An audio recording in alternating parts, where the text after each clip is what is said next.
Welcome into the Blurred Wire. We are back with another trailer reaction because for some reason, Sony and Warner Bros. Decided to drop these two on the same day and completely break the internet.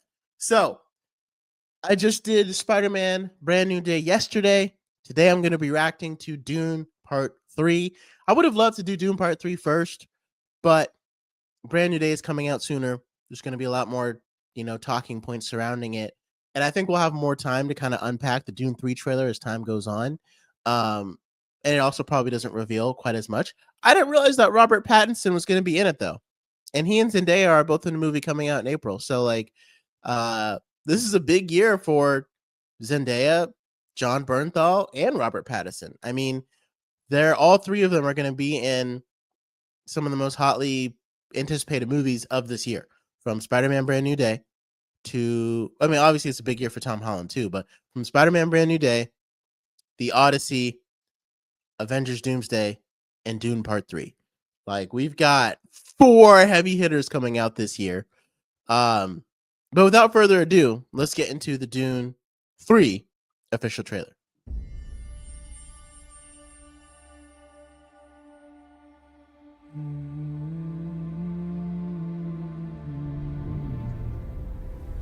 If we have a girl, what will we name her? Her name should be Ganima. She'll need to be strong, like her mother.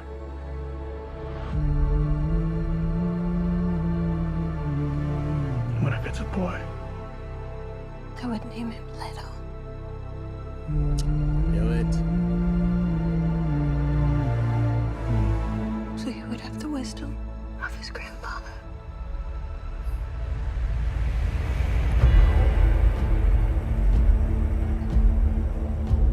War feeds on itself. The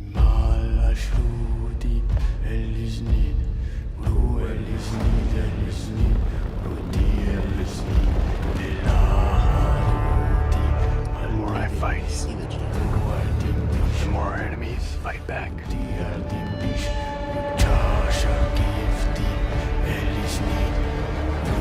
I'm doing the best I can to protect my family.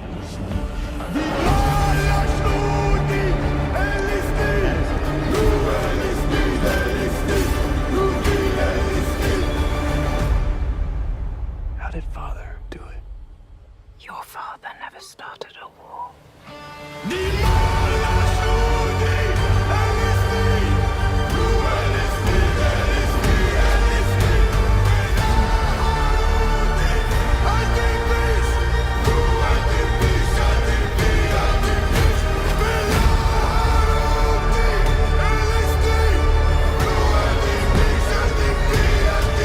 Okay. Don't matter if they go to bed.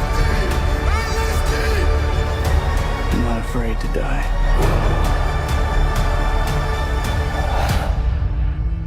But I must not die. Yet.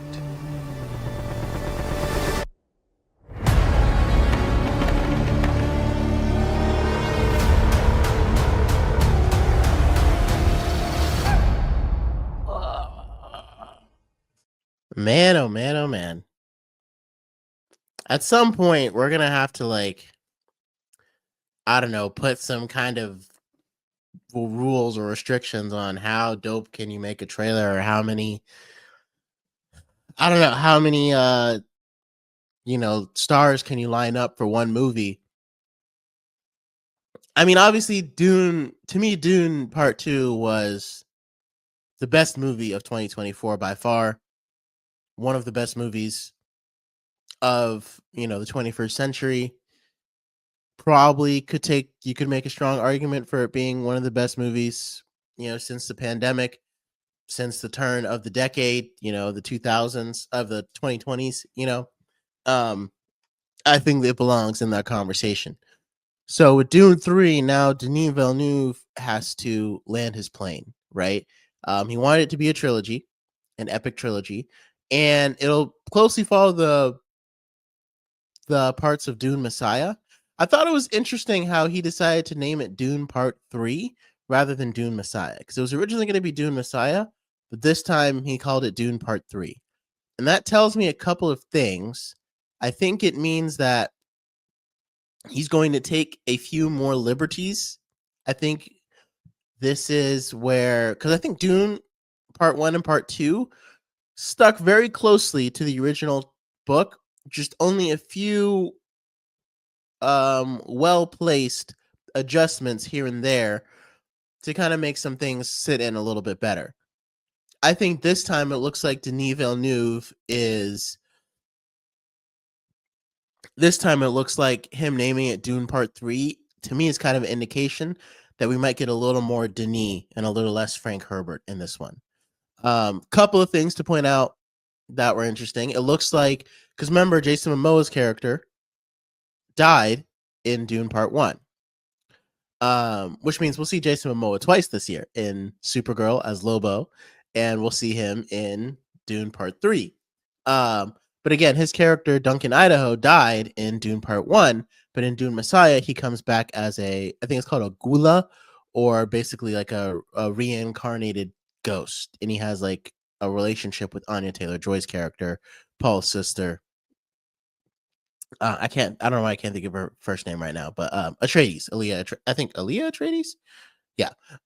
So I wasn't sure if they were going to go with that route, because a lot of people probably weren't expecting that, and that'll be an interesting thing to have to explain. It's one of those things that's kind of easier to explain in a book when you're reading than it is to explain on the screen, but they are. And Jason Momoa is back, and that's something that, I mean, I haven't been paying. We haven't gotten a whole lot of news, but that's something that I didn't even know until watching the trailer, that he was confirmed to be back. The same thing with Robert Pattinson. I didn't know that he was going to be playing a character in this film, and that he would be back. Thought it was very interesting the way Timothee Chalamet was questioning, every time I fight, more people continue to fight back and fight against me. And he was wondering how his father did it. And, his mom straight up told him, your father never started a war, which again is a very interesting dichotomy, because remember, Lady Jessica was one of the primary ones who wanted Paul Atreides to become the Lisan al Gaib, and to take the from the sandworm. I don't really know what to call it. I forgot what to call it. In order to become the Lisan al Gaib and fully gain the powers of the Bene Gesserit. So I think it's very interesting that he's questioning her, and she's almost questioning him and questioning herself when it comes to, all of this really the right call? Which, of course, is going to be a major theme throughout the movie. But I'm excited that we'll get to witness the jihad. Only thing that we didn't get confirmed that I would have loved to see, we got a lot of shots of Zendaya in this one, because obviously her role in Dune Part 2 was, she had a much more significant role in Dune Part 2 than she did in Dune Part 1. But in Dune Part 3, we have not confirmed whether or not Shani is pregnant. We've not confirmed that. And so that's what I believe, that they, at the end of Dune Part 2, by her riding off from the sandworm, like, I believe that she was pregnant. Like, that's part of the plot. And so I guess we'll see if that ends up playing out the way that I think it will, and the way that I think it's going to be confirmed. Because again, we don't know for sure yet if she is or not. Obviously, in the storyline, she is. In the original Dune Messiah, Shani is. I guess Paul is married to Shani and Arulin. Arulin is more of like a marriage of unity or something like that. Like, it's definitely more of like a kingdom. Like, he's really in love with Shani, and all of his kids are Shani's kids. But Arulin is just kind of like the figurehead, and just kind of like he's married for the sake of uniting the empire. And so I like how Denis Villeneuve went in a different direction, had Shani leave him and feel like it's gone too far, right? Because she just wanted to liberate, she just wanted to eliminate the Fremen from the Harkonnens. And now, because the Fremen have attached onto this idea of the Lisan al Gaib, which again, do love how they juxtaposed her, the younger generation opposing it and the older generation all being there for it. Because she was so against this idea, she can't be with the guy that became it. You know what I mean? So I can't wait to see how all of that plays out. I I can't wait to see actually what Robert Pattinson does. I mean, he was one of those guys that I just never really took onto as an actor. I didn't love him in the Batman actually, but I did love him in Tenet, and I think he can do some pretty cool things. So, kind of interested to see him and see how that goes. And yeah, I think I'm curious how the time jump will be handled because the only thing we haven't established again in the storyline of the books, Paul Atreides is stranded with the Fremen for a much longer period of time. So his sister ends up being born, and I think she's like 5 or something when he goes and takes down the Harkonnens. In this storyline, they left her in the womb at the end of the story. And so Anya Taylor-Joy is going to be playing probably about like 24, 25-year-old character, I'm guessing is what they want his sister to be. And so it'll be interesting to see like, so is this a 25-year jump, or are they just going to say that she ages faster because of all the Bene Gesserit powers that have been imbued in her? That will be interesting to see.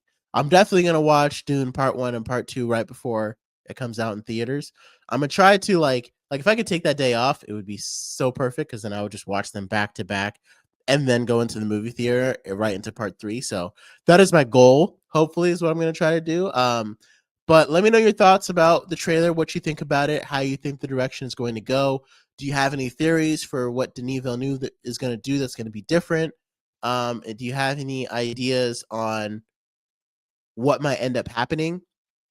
I think what we might end up seeing, because again, I don't know how much of a time jump that there's going to be, and I don't know if Paul's children are going to play as big of a role as they did. Because if they are, then you're going to have like a 20-year time jump, right? From the time if Shani and Paul's mother are both pregnant, that would make Paul's children and his sister about the same age. So the question will be, will Leto Atreides, will he, like, is he being played by somebody, or is this all going to take place before Shani even gives birth? I don't know. Like I said, there's a lot of parts. Dune Messiah takes place, I think it's like roughly 12 years after the events of Dune. So there's a lot to unpack and a lot to uncover. And I think the timeline is the thing that's most interesting for me. Where is he going to place it? Because he may not do the 12-year jump. He may just say that all of these things start to happen right after, or he may just heavily go into the heavily delve into the jihad where Paul and the Fremen take over the whole galaxy, and that might be the full plot of the movie.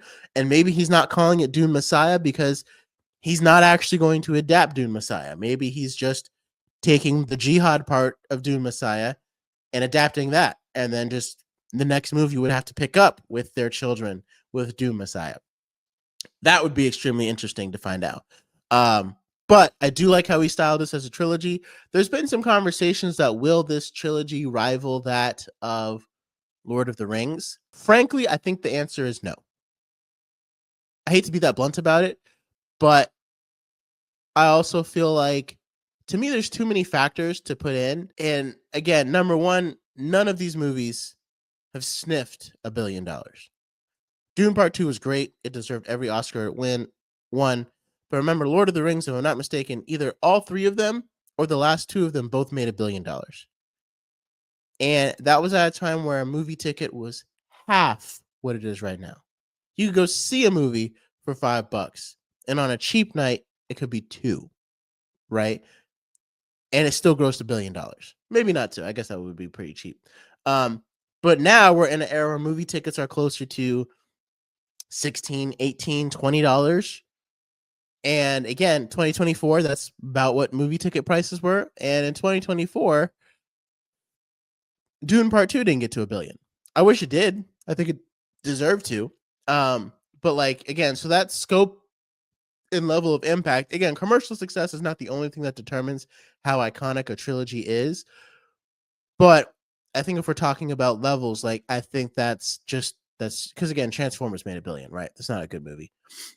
But I think as far as the impact of what Lord of the Rings did, I don't think it can reach those heights.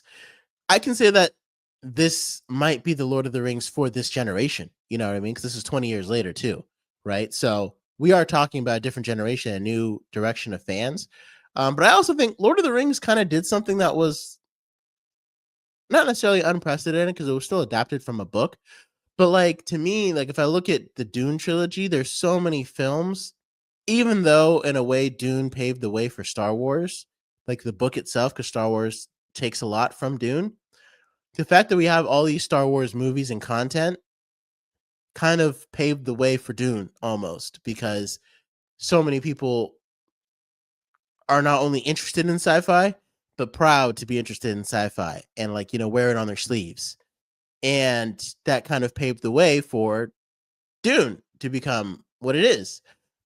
So again, it's kind of hard because, like, what paved the way for Lord of the Rings? I mean, you could argue any other magical movie that like period piece kind of thing, but I do think there's a lot less. Like, there's a lot more. I do think Lord of the Rings kind of started its own thing. Again, let me know your thoughts on the trailer. Let me know what you think about this film and everything that's going to be and all the discourse surrounding it. And until next time, take care, blurs.